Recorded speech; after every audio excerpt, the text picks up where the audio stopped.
Hello, and welcome back to Fade the Noise, your best podcast for gambling insight, sports betting knowledge, and general information. I'm your host, Eric, and I'm glad to be back here with all of you. We've also got Joe, the CEO of Moneyline Hacks, and also one of the co hosts of this podcast.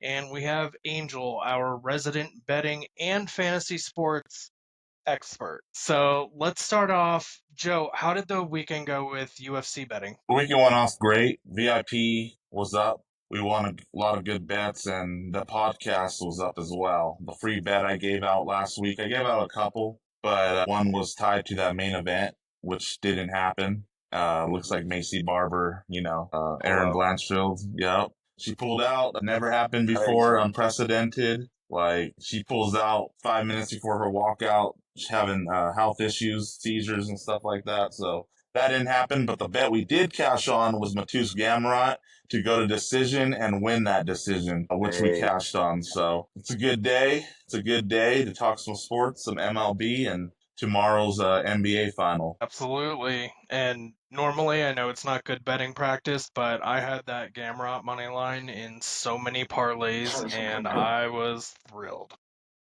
I'm sure you were. That could be the difference between a good night or a bad night when you have one leg tied up in a lot of parlays. Okay, before we dive into the slate, how are you guys doing today? You having a good day? Fantastic. Lovely weather outside, I'd say. Yeah, I'm doing good. Lovely weather here. Not in the same state as Angel, but the weather's still nice out here. Cool. I'll take anything under 80 degrees, so I'm Yeah. right there with you. All right, for today's slate, we have some excellent matchups to dive into, and we are going to start off with Padres and Giants. Angel, what do you got on this game? We got a pretty good matchup, I'd say. Nick Pivetta, 6-2 in his last 8 games, 2.7 ERA. Been pretty good at striking people out. The last 3 games, he's thrown 8, 7, and 7. Giants are known to strike out around 8.4 times a game, so I'd say he has a pretty good chance of hitting the over 6.5 today, but not too sure. Kyle Harrison is on the other side of the mound. He is 1-1 on the season. He's 2.5 ERA, 0 earned runs in his last game, so he's looking for a pitcher duel today, I'd say. Might be low scoring, but we'll see how the bats are playing. Awesome. Yeah, that over 6.5 sounds like a good thing to keep an eye on. Joe, what do you think about Padres Giants? Yeah, so Pivetta on the mound, like Angel said, great ERA. In May, he even took it a step further and had a 1.89 ERA. Opponents hitting just 1.97 against him, so the guy's hot right now. Giants offense ranks 28th in their OPS against right-handed pitchers, so it's looking like the Padres staff might have themselves an unsung hero in Nick Pivetta today. So we'll see. Yeah, we'll see. We'll see how this goes. I actually like the first look I'm looking at is no run first inning. Pavetta only has allowed one first inning in his last 9 starts. So if you're looking to bet that one, that might be the best angle to take on that game. And Harrison's also clean in 5 of his last 6 first innings. So Harrison's just thrown 1 run in 5 out of his last 6 innings. So that's the angle I like for this game. Hell yeah, I don't blame you. And you said what? Giants were 28th in offense? Yeah, so offensive batters basically were ranked 28th as a whole for the Giants team against right-handed pitchers Okay. Not too good. in the last 2 weeks specifically, so they're a little cold. Awesome. NRFI sounds like an amazing bet. Quick question. As a Dodgers fan, which team do you view as more of a rival? I'll say it's the Giants, just in recent years, And I also had a cousin that worked for the Giants medical staff, so let's just go with Giants just because it's a personal thing. Okay, fair enough. I was just curious. I was like, all right, we got other Cali teams. Yeah. We don't worry Thanks about for the the Padres as much. But last year, if we didn't get past them in 7 games, I think it went all the way to game 5. Yeah, it went to the end. So if we didn't get past them, I think they were going to go far. So they were the biggest matchup for the Dodgers on their way to the World Series last year, and they faced them in the first round. So Padres are no joke either. Yeah, Oh, I yeah, remember they got that. some bats. Yeah. For sure. All right, we will dive into game 2. We got Phillies and Blue Jays. Joe, what are you thinking about this matchup? So we got Abel's debut, which was filthy, but can he back it up this time? He had 6 shutouts, 9 strikeouts, no walks in his debut against the Reds. Fastball hitting at 97 miles per hour, almost 100 miles per hour. Include 13 whiffs and 70 pitches. So a dude's debut, he came out, just on fire. Was it beginner's luck? I don't think he's a beginner, so no. I think he's going to back it up again. He's electric. He's a different beast. And the Jays don't chase, so they'll make him earn every out. He's going to be up against Barrios. Barrios is quietly cooking, too. Barrios has allowed 2 or fewer runs in 7 of 10 starts, and the opponents are just hitting at 2.2 against him. So I would say for this one, if you like Philly early, do the first 5. I think that's the best angle. Yeah, it's a coin toss at best. Okay, great. Appreciate the insight. Angel, what do you think? I think that it's going to be a pitcher matchup. Both in their last games, they had 9 strikeouts each. But I think that they are facing better batters this week, especially with Vladimir Guerrero. He's been kind of hot lately. He's on my fantasy team, so I've been riding him. I definitely added Abel after his last performance, so I'm expecting him to do real good. But yeah, what's it called? Barrios just has been a little bit shaky. So, like Joe said, we'll see how Abel does with this second game on the road. Okay, awesome. With the way this slate's starting to sound, I might have to do a little teaser with unders for all 3 games. Yeah, Just give it a little bit of a safety net and bet responsibly. hell yeah. I'm joking, I'm horrible. So, lastly, for MLB, we have got Mets and Dodgers. Don't think I need to ask how Joe feels. I'm just kidding. You've been very objective.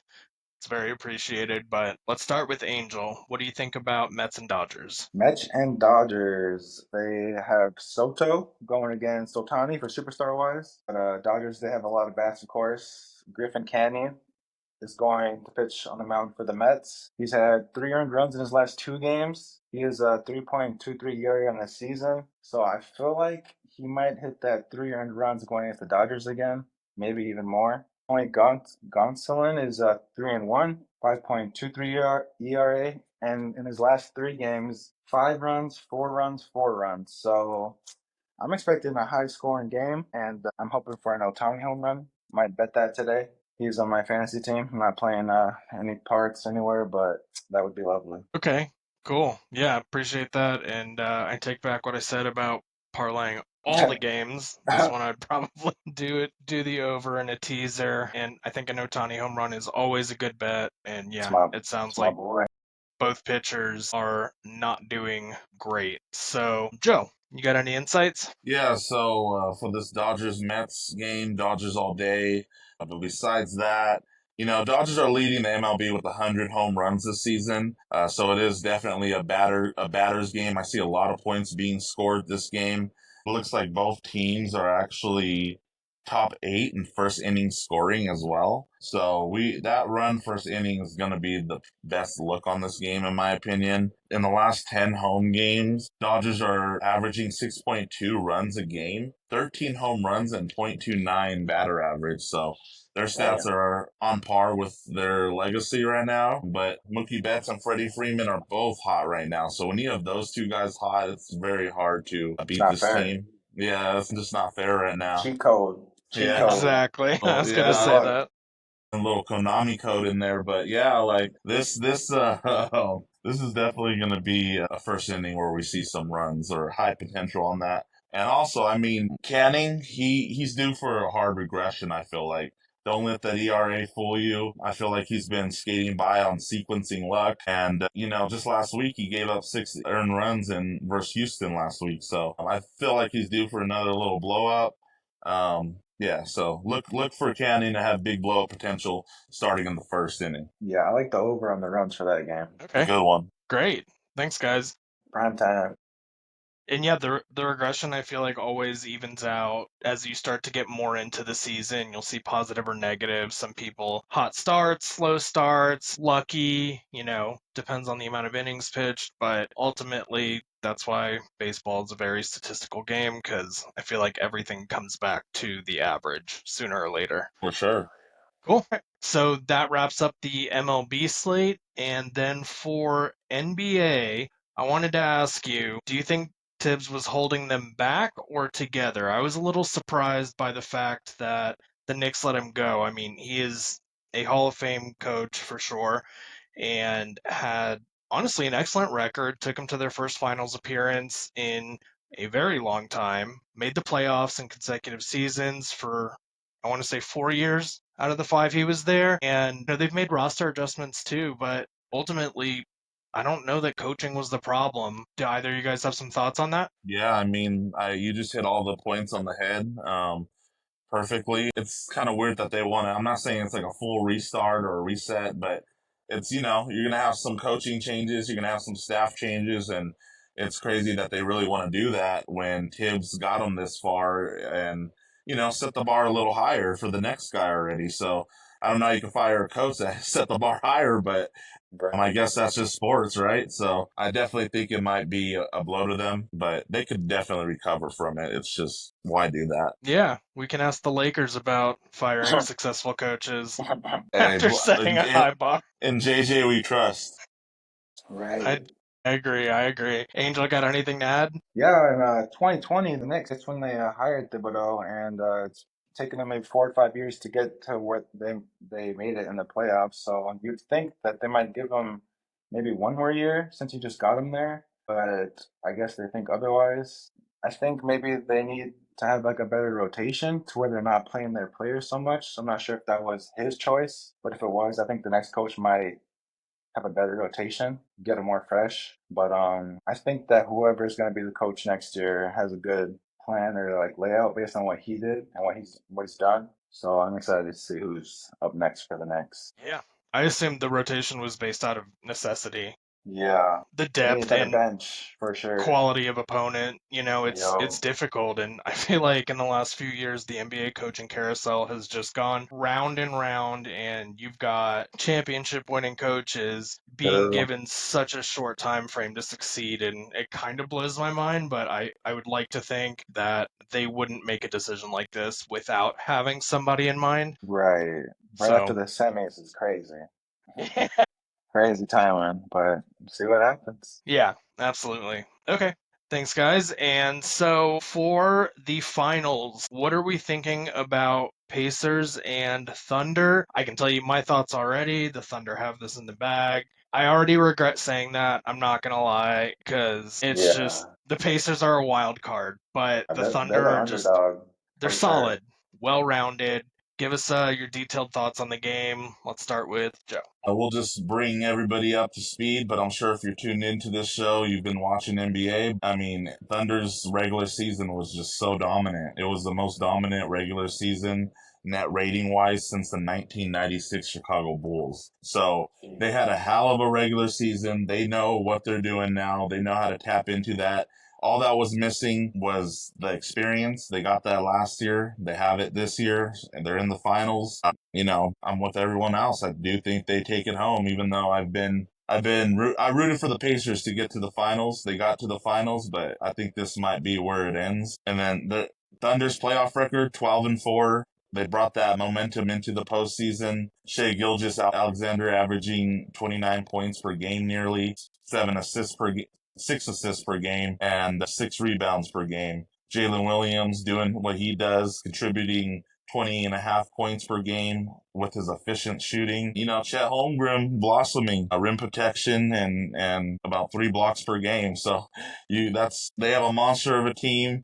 They have the most talented team, and they're going against the Pacers with a hot Halliburton, Miles Turner anchoring the defense, doing what he does, being consistent. And the key for them to even think about being the champs is Pascal Siakam. I think Pascal needs to play the games of his life. He needs to be the veteran he is. And besides, the star Halliburton being consistent, we need Pascal to give us big nights.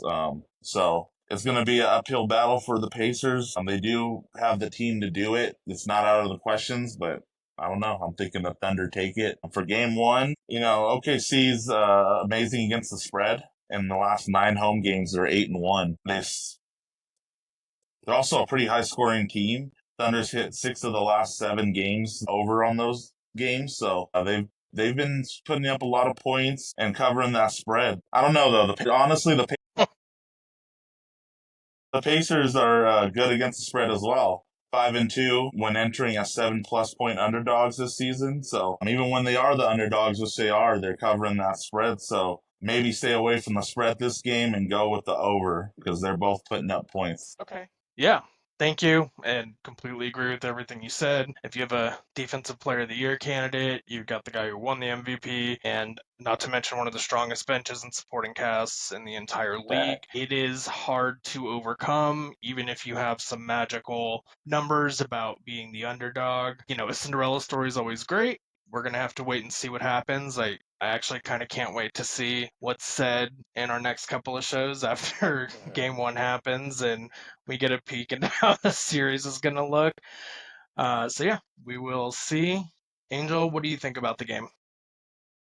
I think it's going to be an exciting series. Thunder, I think they're going to win in maybe 6-7. But Pacers are for sure the underdogs. But Halliburton's been like the underdog most of his career, I'd say. And the Thunder have never won a championship, so I'd say SGA is pretty determined in getting his team there and finishing the job. The Thunder and Pacers rank 1 and 2 in points off turnovers. So I would say whoever has less turnovers in this series might pull out on top.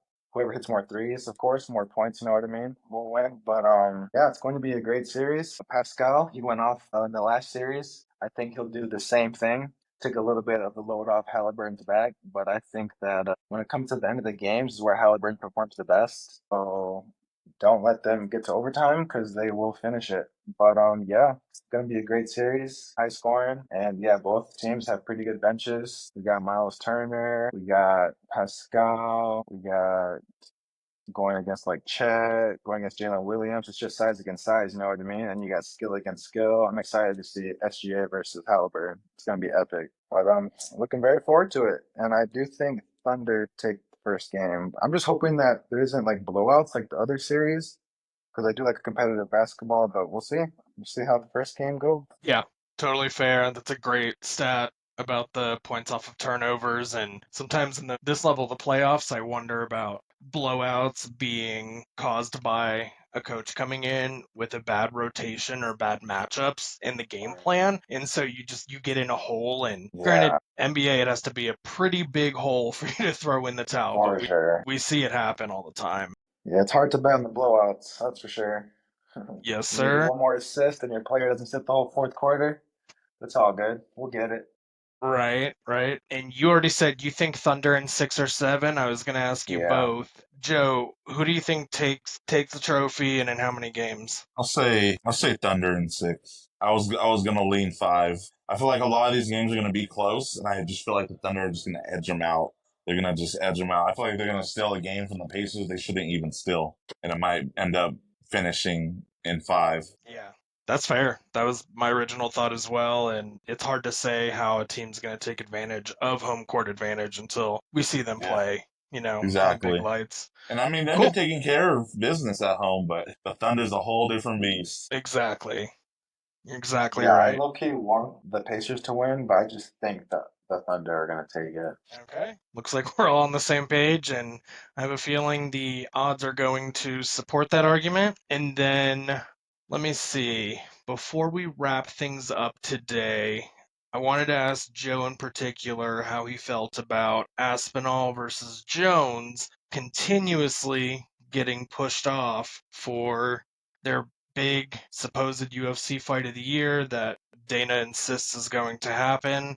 And they've been going back and forth for months now. I think, 150,000 fans signed a petition to strip John Jones, and now Aspinall came out and said he's retired. On to the next one. What are your thoughts? Yeah, I think Jones is playing mind games with them, regardless if he's gonna fight him or not. He's going to do it on his terms. Jones is all about the mind games, even to the point to where he removed Aspinall's hand on his shoulder. He doesn't play any mind games at all. He knows what those little games are about, so he's doing them back to Aspinall. Still simultaneously keeping fans in the dark, but also UFC is keeping fans in the dark. They have all the power to strip them. They have all the power to nudge them. They have all the power to give us better updates than they've been giving us. And why have they been letting us in the dark? Because of their broadcasting deal. Multi-billion-dollar broadcasting deal that superstars heading the UFC like Jones and McGregor are just carrying them on their back with the value. Those two are the pay-per-view stars, and those two haven't fought this year when they should have. Jones should have fought this year and McGregor should have fought last year. So they both haven't fought recently, and the broadcast deal's around the corner. They're not going to re-sign with ESPN, so they need someone to pick them up. So I believe that all this has been in relation to that. And I do believe the UFC is behind them stalling. Jones even said it himself. He legally cannot talk about it. Aspinall seems like he's frustrated, so he's saying a little more than he should. But regardless if Jones is going to retire or not, I believe the reason why it's taking this long and the fans have a headache is because of that broadcasting deal. Man, That sucks. I never once considered the broadcast rights in that situation, but as someone who's not a lifelong John Jones fan and is, I would say, a casual UFC fan, that's obnoxious and I hate it. Knock it off. Book the fight. Let one knock the other out. Leave it alone. You're gonna get your deal. I don't know about the ESPN thing. I don't really care either. Just book the damn fight. It's your job. So I think I speak for, I don't know, 150,000 people or so when I say that. But yeah, it is definitely frustrating. I get it. Business wise, it's a smart move. You And signed the yes, petition, didn't you? no, never signed a petition in my life. All right, cool. Angel, what do you got? Any thoughts on Jones versus Aspinall? Continuous delays? Yeah, I think Jones is just prolonging time. He knows he's gonna get the bag. I don't think he's in any rush. He's the GOAT, in my opinion. A lot of people's opinions.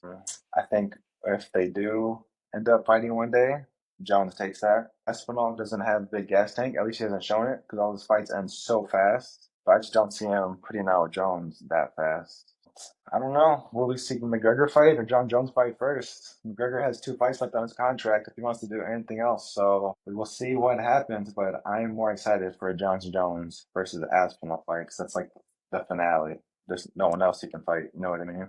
So we're waiting Yeah, for it, and he knows. He knows he has the power. So we'll see what Uncle Dana says. 100%. And I don't know about you guys. I've given up on seeing Connor again. Just run for For sure. president and drink your whiskey. And I love whiskey. I'm just saying. Yeah. Hell yeah. Head's not in the game. I don't expect Yeah, nothing he's from not. him. Yeah, no. I mean, I thought I truly know he was going to fight Chandler last year, but once he broke his toe and stopped, he just it's not the same anymore. Like that was his chance to fight and come back and make a big splash. Now Pimblett took that win. Oh yeah, And, Patty Patty. That was he epic. beat Chandler. Yeah, he beat Chandler down. So Patty's a real thing. Oh yeah, he's the next star, I think too. Yeah, the next Sean O'Malley European don't big win. star. Sean O'Malley don't Yeah, win this weekend. It's gonna be Patty's time. which we'll preview on Friday. We'll preview I am that excited. O'Malley, and yeah, I mean, I think it's going to be a different fight with O'Malley this time. Oh yeah, hip surgery It does could look, wonder for you. or should I say, I think it'll be a different start. Because if Yeah, Rob does what he does, the ending will look a lot same. Like the middle to the end of the fight right, will look right. similar, but the beginning could look a lot different. Yeah, hopefully let's kiss it during the fight. We'll see what happens. I was thinking the same thing.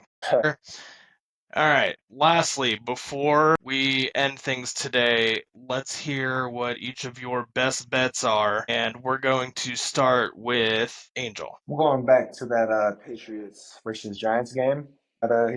He's hot, throwing them strikeouts. Giants strike out around 8 times a game. He only needs 7 for this to cash. So I'm gonna go for that over 6.5 strikeouts by Pivetta. Okay. And that's for Padres Giants? Correct. Okay. Awesome. And Joe, what is your best bet or bets? So I got 3 best bets today. First one, we're going to go Padres money line. They've won 7 straight against the Giants. they got Nick Pivetta, and Giants bats have been ice cold versus right-handed pitchers. So give me that one. Let's go with the second best bet. Mets, Dodgers, yes, a run in the first inning. They're going to get a run in this first inning. Both teams are top 8 for runs in the first inning, and it's 2 leaky starters. So that's just a recipe for someone to get a run in the first inning.